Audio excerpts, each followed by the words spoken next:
மிதுன ராசியில் பிறந்தவரா நீங்கள்? உங்கள் ராசியை அதாவது உங்கள் ராசியில் உள்ள சந்திரனை மற்ற கிரகங்கள் பார்த்தால் என்ன மாதிரி பலன் உண்டாகும் என்று இந்த வீடியோவில் பார்ப்போம் வாருங்கள். ஹஸ்ட்ரோ தமிழ் வியாசா ஸ்ரீயின் வணக்கம். கிரகங்களும் அதன் பார்வைகளும் என்ற தலைப்பில் மிதுன ராசியில் உள்ள சந்திரனை மற்ற கிரகங்கள் பார்த்தால் என்ன மாதிரி பலன்கள் உண்டாகும் என்று பார்ப்போம் வாருங்கள். புதனை அதிபதியாக கொண்ட மிதுன ராசியில் பிறந்தவர்கள் மிகவும் புத்திசாலிகள் என்று சொல்லப்படுகிறது.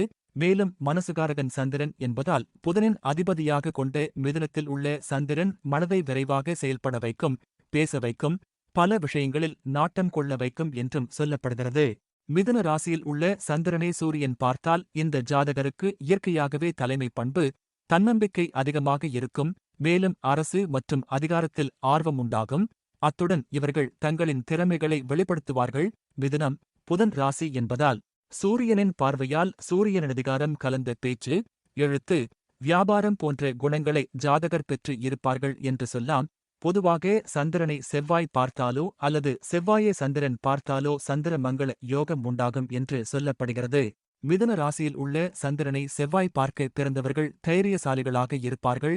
மேலும் நல்ல ஆற்றல் இருக்கும். என்றாலும் இந்த ஜாதகர்களுக்கு பிடிவாத குணம் மற்றும் கோபம் அதிகமாக இருக்கும். 6ஆம் அதிபதியாகிய செவ்வாயின் பார்வையால் சிலருக்கு சிறிய அல்லது மற்ற கிரகங்கள் சாதகமாக இல்லாத பட்சத்தில் பெரிய விபத்துக்கள் வர வாய்ப்பு உண்டு. கவனம் அவசியம். வாகனங்களில் எச்சரிக்கை உணர்வுடன் இருக்க வேண்டும். மிதுன ராசியில் உள்ள சந்திரனை புதன் பார்த்தால் அந்த ஜாதகர்களுக்கு இந்த பார்வை நல்ல புத்திசாலித்தனம், விரைவான சிந்தனை, நல்ல கல்வி, தொடர்புத் திறன்கள் ஆகியவை அதிகரிக்கும். ராசியாதிபதி புதன் என்பதால் மிதுன ராசிக்காரர்களுக்கு புதன் பார்வை மிகவும் நல்லது என்றுதான் சொல்ல வேண்டும். மேலும் தொழிலில் நல்ல வெற்றி கிடைக்கும். நிதி நெருக்கடிகளை சமாளிக்க முடியும். அடுத்து சந்திரனை குரு பார்த்தாலோ அல்லது சேர்ந்து இருந்தாலோ கஜகேசரி யோகம் உருவாகும் என்பது அனைவரும் அறிந்த ஜோதிட உண்மை ஆகும். இது ஒரு நல்ல யோகம் ஆகும். ஆம், பொதுவாக குருவின் பார்வை நல்லதைத்தான் செய்யும் என்று ஜோதிடத்தில் சொல்லப்பட்டுள்ளது. மிதுன ராசியில் உள்ள சந்திரனை குரு பார்த்தால் அதிர்ஷ்டம், ஞானம், நல்ல மனநிலை, ஆன்மீக நாட்டம், செல்வ செழிப்பு ஆகியவை உண்டாகும். இந்த குரு பார்வை பெற்ற ஜாதகர்களுக்கு வெளிநாட்டு பயணங்கள் சாதகமாக அமையும். மேலும் பலருக்கு பூர்வீக சொத்துகள் கிடைக்கும். மேலும் அரசாங்கத்தால் ஆதாயம் கிடைக்கும். அடுத்து மிதுன ராசியில் உள்ள சந்திரனை சுக்கிரன் பார்த்தால் கலை ஆர்வம், இன்பம், காதல், சமூக ஈடுபாடு ஆகியவை சிறப்பாக அமையும். மேலும் பஞ்சமஸ்தானம் அதாவது 5ஆம் இடம் மற்றும் விரயஸ்தானத்தின் அதிபதியாக சுக்கிரன் இருப்பதால் இந்த பார்வை லாபத்தையும் எதிர்பாராத நன்மைகளையும் தரும். மேலும் இந்த பார்வை மிகுந்த யோகத்தையும் செல்வத்தையும் மகிழ்ச்சியையும் வெற்றியையும் தரும் ஒரு சிறப்பான அமைப்பு என்று ஜோதிட சாஸ்திரம் கூறுகிறது. இது பொதுவாக நல்ல பலன்களைக் கொடுக்கும் அமைப்பாகும். பொதுவாக சனி பார்வை நல்லது இல்லை என்பது அனைவரும் அறிந்ததே. விதிவிலக்கு உண்டு. மேலும் மிதுன ராசியில் உள்ள சந்திரனை சனி பார்ப்பது நல்லது இல்லை என்றுதான் சொல்ல வேண்டும். மிதுன ராசியில் உள்ள சந்திரனை சனி பார்த்தால் மனக்கவலை அதிகமாக இருக்கும். எந்தவொரு காரியமும் தாமதமாகவே நடக்கும். பொறுமை அவசியம். இவர்கள் கடமைகளில் அதிக கவனம் செலுத்த வேண்டும் என்றாலும் கடின உழைப்புக்கு ஏற்ற பலன்கள் கிடைக்கும் வாய்ப்பு உண்டு. மேலும் 9ஆம் அதிபதி சனி என்பதால் தொழில் மற்றும் நிதிநிலை நன்றாகவே இருக்கும்.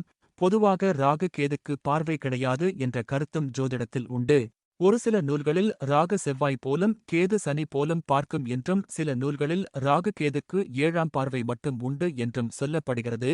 மிதுன ராசியில் உள்ள சந்திரனை ராகு பார்த்தால் மனதில் குழப்பம், உணர்ச்சி பெருக்கு, அவசர முடிவுகள், பேச்சுத் திறமை அதிகரிப்பு போன்றவை இருக்கும். மற்றும் சில சமயங்களில் நிழல் அல்லது மாயத் தோற்றங்களைக் கொடுக்கும். இது ஞானம் மற்றும் மாயவித்தையில் திறமையைக் கொடுக்கும். ஆனால் கவனமாக இல்லாவிட்டால் தவறான முடிவுகளுக்கு வழிவகுக்கும். எனவே நிதானம் மிகவும் அவசியம். சந்திரன் மனதின் காரகன், ராகு மாயையின் காரகன். எனவே இது மனதை அலைபாயச் செய்யும், குழப்பங்களை ஏற்படுத்தும், நிஜத்திற்கும் கற்பனைக்கும் உள்ள வித்தியாசத்தை மங்கச் செய்யும். ராகு மிக நல்ல நிலையில் இருந்தால் ஆழ்ந்த சிந்தனை, ஆன்மீக ஞானம், ஆராய்ச்சி திறன், மறைக்கப்பட்ட விஷயங்களை அறியும் ஆற்றல் போன்றவற்றைக் கொடுக்கும். மிதுன ராசியில் உள்ள சந்திரனை கேது பார்த்தால் மனநிலையில் சில சமயங்களில் குழப்பம், தடுமாற்றம், அமைதியின்மை ஏற்படலாம். மிதுனம் தகவல் தொடர்பு ராசி. இங்கு கேதுவின் தாக்கம் பேச்சு, தகவல் தொடர்பு போன்றவற்றில் சில மறைமுகமான தடைகள் அல்லது புரிந்துகொள்ள முடியாத நிலைகளை உருவாக்கலாம். சந்திரன் தாயையும்